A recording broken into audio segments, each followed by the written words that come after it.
ဒီအိတ်ထဲမှာပတ်စံလေးတစ်ရွက်တွေးလိုက်ပါတယ်ပတ်စံလေးတစ်ရွက်တွေးလိုက်တယ်ပေါ့နော်အိတ်ကက်ကဘေးတောင်ရောက်အိတ်ကက်ကဘေးတောင်ရောက်ဟော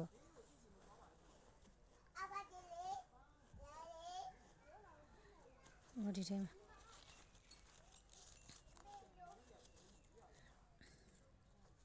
ပတ်စံလေးတစ်ရွက်တွေးလိုက်တယ်ပေါ့နော်ဘယ်လောက်တန်လေးလက်ဖြစ်မလဲအိုးတစ်ချက်တစ်ချက်သုံးလို့မရပါဘူးရှင်ဒီနားမှာလည်းပြေးနေပါတယ်ဒီမှာလည်းပြေးနေတယ်ပေါ့နော်သုံးလို့မရပါဘူးလို့စကားမဆက်ဒါလေးကဘောင်းမီလေးတဲ့လားဇာလေးဇာဘောင်းမီလေးချစ်စရာလေးဒီမှာကျဇာဘောင်းမီလေးဒါမိဘူးလေးထိုးထပ်ပြီးရှော့ဖို့မိဘူးထိုးပြီးလို့ရှိရင်ဒါတေးသေးချာချာလေးပါဖြစ်လိုက်မယ်ဆိုရင်တော်တော်လေးလှတဲ့ဇာလေးပေါ့နော်ဒါလေးကဒီဇိုင်းလေးကရှားတဲ့ဒီဇိုင်းလေးပုံစံမျိုးလေးကာလာလေးကလည်းမကြည့်အောင်တော်တော်လေးလည်းလှတယ်